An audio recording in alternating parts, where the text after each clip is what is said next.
I'm back with the VCA, the Variety Channel Arena. And y'all haven't done this with me in a long time, so really just want to talk to y'all about this AutoZone / O'Reilly's fuel injection hose, and keep y'all from making the same mistake I did. And checking a few things out, making sure it ain't leaking before I drive. Then I'm gonna go for a drive and drive it hard. Gonna make sure everything is holding up, because we gotta get this thing going so the missus can drive it. The missus has a gash in the side of her tire, so I need to get it going. Anyways,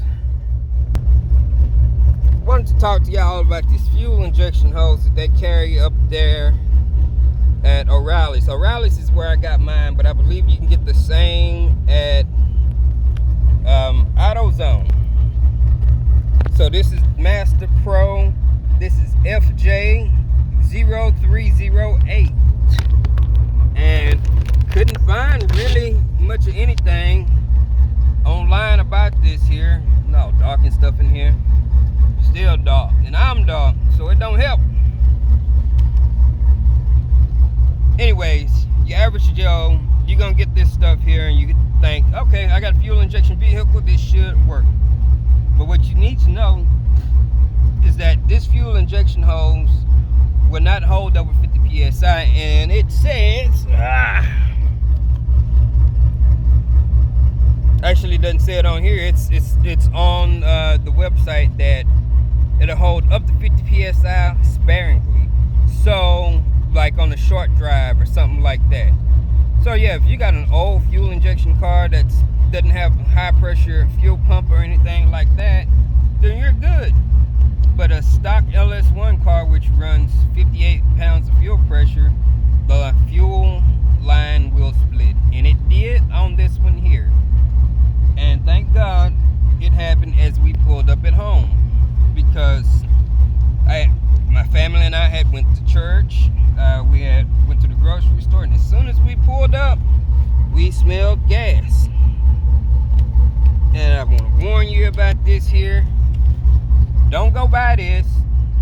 Order you some hose off of Amazon, or you might even get lucky and go find you some somewhere else. So I got some Gates fuel injection hose. Ordered mine from Amazon.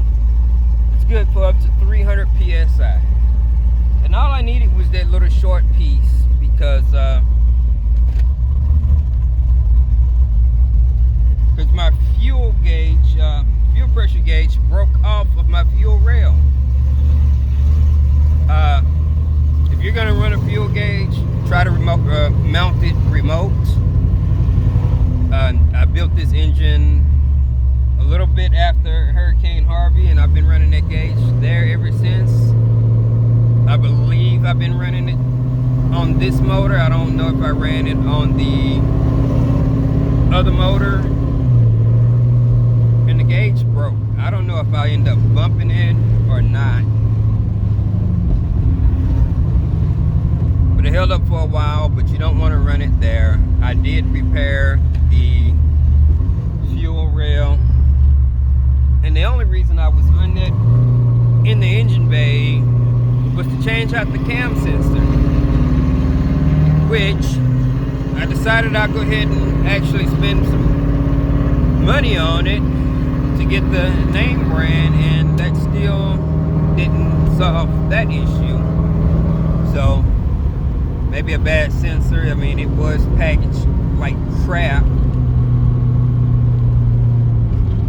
I mean, it was just jumping around inside the box, no protection, no nothing, without care. And so maybe that damaged it. And while I was at it, I ended up changing the oil pressure sensor. And again, some kind of way broke that fuel rail. So don't run it there. Run that remote if you can, and stay away from that type of hose.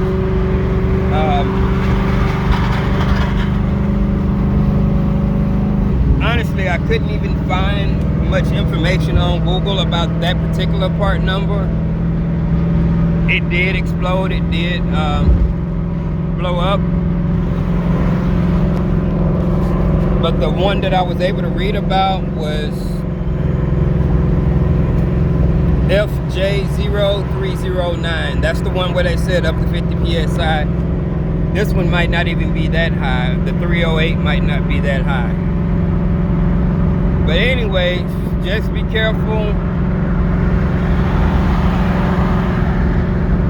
Try to do your due diligence when you're buying stuff.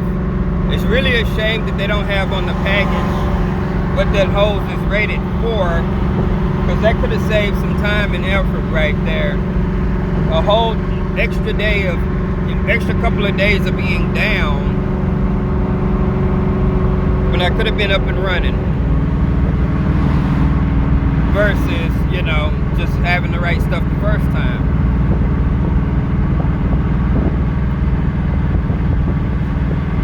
Also, if you're gonna fix your fuel rail, you know, that's gonna be one of those things where you better be darn sure that you're happy with the repair. I drilled out the hole, I re-threaded it, and then I used the screw of that thread with red Loctite, torqued it down with some washers behind it, and then I let it cure.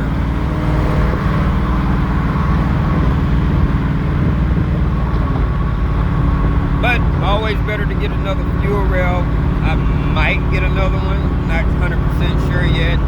I'll give it a week or so just for some long-term testing or short-term, however